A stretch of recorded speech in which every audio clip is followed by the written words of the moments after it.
Cette présentation vous montrera comment utiliser la méthode bisection pour résoudre les racines d'une fonction. Cette méthode est très utile pour résoudre lorsque nos fonctions ne sont pas linéaires et qu'il n'est pas évident à résoudre analytiquement. On appelle racine ou 0 de la fonction f de x quand f de r est égal à 0. La méthode de bisection, c'est une méthode numérique pour approximer ces racines. L'algorithme de calcul est relativement simple. Il consiste à choisir notre domaine qui contient un 0. Ici, on ne connaît pas exactement sa valeur, on sait seulement la valeur la plus proche à gauche et à droite. Il est important que la courbe doit absolument croiser l'axe des x. Grosso modo, l'opération consiste à diviser le domaine en deux parties équidistantes et voir laquelle des deux sous-domaines est valide à conserver.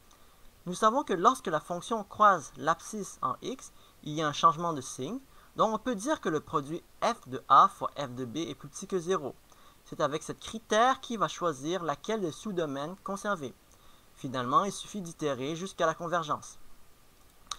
Donc, l'itération 1, on peut valider si notre domaine est correct. Le produit f de a fois f de b est plus petit que 0, comme on peut le voir sur le graphique ici. Le domaine est valide.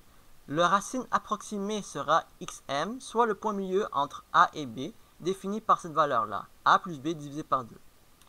Dans la deuxième itération, on doit maintenant diviser notre domaine en deux et voir laquelle des sous-domaines à conserver. La première étant a et x de m, la deuxième domaine c'est xm et b. Si on regarde le produit f de a fois f de x de m, le produit est plus grand que 0. Le produit f de x de m fois f de b est plus petit que 0, c'est donc le domaine valide, comme on peut le voir sur le graphique ici. Ici, la nouvelle racine approximée est au milieu de xm et b. Comme on peut dire, r à la deuxième itération est approximativement xm plus b divisé par 2. À la troisième itération, on divise le sous-domaine gardé à l'itération 2, ici section en mauve. On divise en deux sous-sections et on doit garder encore une fois un de ces deux sous-domaines. F de x de m fois f de x de m2 est plus petit que 0, donc on garde cette zone-là, comme on peut le voir ici sur le graphique. F de x de m2 fois f de b est plus grand que 0, donc on rejette. Ainsi de suite, on itère jusqu'à ce qu'on est satisfait de notre résultat. La méthode de bisection est une méthode très robuste parce qu'il assure la convergence quand on donne un bon domaine contenant la racine de départ. On peut aussi calculer l'erreur absolue par des relations qu'on ne verra pas dans cette vidéo. La convergence est par contre très lente par rapport aux autres méthodes comme la méthode de Newton ou la méthode séquente. Quand la fonction est tangente à la racine, c'est-à-dire f de r est égal à 0 et f de prime de r est égal à 0, il n'est pas possible d'utiliser la méthode bisection directement. Il faut dans ce cas résoudre le problème de dérivée à la place. Du côté de MATLAB, voici un bout de script qui applique la méthode de bisection.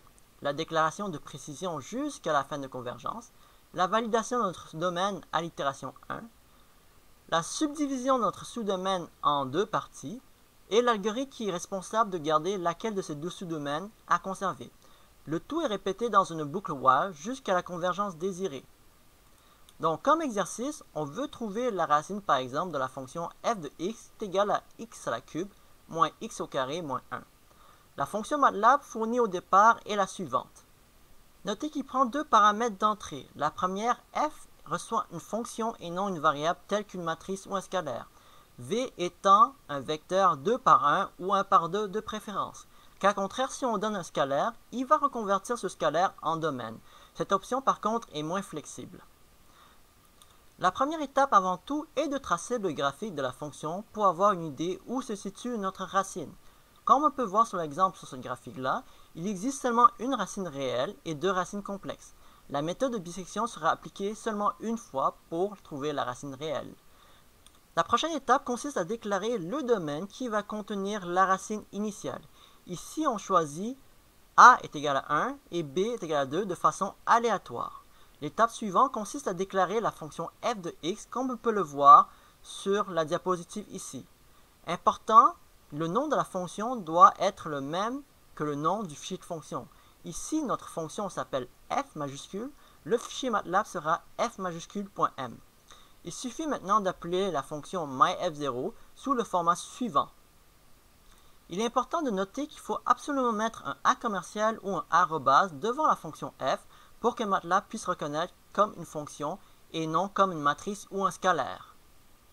Donc ici, nous avons un script MATLAB qui permet de tracer le graphique et de calculer la racine en utilisant la fonction myF0. Nous avons nos points de départ ici. On veut tracer le graphique à 40 points. Nous avons défini un vecteur entre moins 2 à 2 pour 40 points. La fonction Y qu'on a définie ici. Le traçage du graphique. La définition de notre domaine A et B. L'appel de la fonction myF0, c'est-à-dire myF0 à commercial F, virgule, A et B dans un vecteur.